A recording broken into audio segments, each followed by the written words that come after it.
Hello বন্ধুরা, good morning. তোমরা সবাই কেমন আছো? আশা করি খুব খুব খুব ভালো আছো। আর আমরাও খুব ভালো আছি। দেখো, গোলাপ ফুল হয়েছে আমাদের গাছে। তো গোলাপ ফুলগুলো আরও বড় হতো, আরও ফুল ধরতো।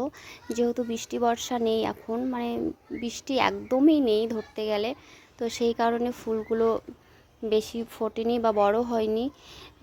আমি জল দিয়ে রাখি, জল দিয়ে রাখলেও এদের প্রয়োজন আছে বৃষ্টির জল এখন প্রয়োজন, কারণ বৃষ্টির জলটা মাটি অবধি মানে গোড়া অবধি চলে যায়। বৃষ্টির জলটা মানে ধরে রাখে তাও কিছুটা, আর উপর থেকে যে জলটা দিই পাইপ দিয়ে, সেটা হচ্ছে উপর দিয়েই চলে যায়, সেই জলটা ধরে রাখে না। পাট গাছ লাগিয়েছি, বেগুন গাছ লাগিয়েছি, লঙ্কা গাছ লাগিয়েছি, লাউ গাছ লাগিয়েছি, এখানেই সব আছে। তো সেগুলো গাছে বৃষ্টির কারণে আর কি শুকিয়ে যাচ্ছে, মানে একটা মরা মরা ভাব, মানে সতেজ নেই আর কি গাছগুলোকে। এই গাছগুলোর মানে সতেজ করতে হলে শুধু বৃষ্টির প্রয়োজন, এক দুবার বৃষ্টি নামলে ব্যাস গাছগুলো খুব সুন্দর হয়ে উঠবে। এদিকেও এই যে গোলাপ ফুলটা বৃষ্টির কারণে, জলের অভাবের জন্য এই গাছটা এরকম মানে ফুলগুলো শুকিয়ে গেছে, ছোট ছোট হয়ে গেছে, ফুলগুলো বেশ বড় হয়। তো এই পর্যন্ত, বাই, টাটা।